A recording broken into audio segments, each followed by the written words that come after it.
মুনাফিক যেতে পারে না। মুসলমান আর অমুসলমানের মধ্যে পার্থক্য হচ্ছে সালাত।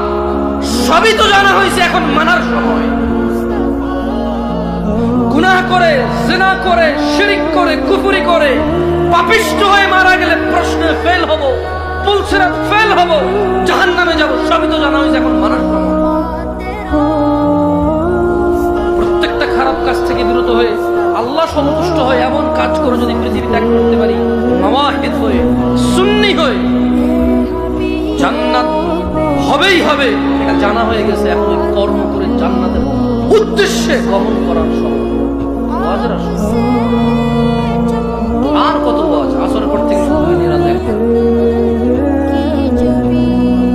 ফকির মিসকিন যে ভিক্ষা করে তার থেকে পর্যন্ত টাকা দিয়ে আপনি নিয়ে আসেন।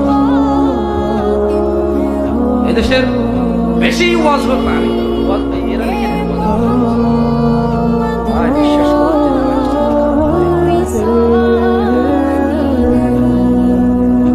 বলি না, চলে বাস কিছু করার নাই, কিছু বলি না, জলে বাস করে কবিরের সাথে ঝগড়া করা যায় না। এই দেশে কত 15 বছর সে গেছে দেখে নাই। এখন যখন সে নাই, এখন সবাই আরে বেটি নাই, আর দূর থেকে বিচার করবা কাছে তো নাই। এখন যারা আছে, এখন আবার এদেরকে দূর দেখবে না। আবার যখন এরা পালায় যাবে, চলে যাবে, ধ্বংস হবে, লাঞ্ছিত হবে, অপমানিত হবে, আল্লাহর বদদুয়া, আল্লাহর বদদুয়া।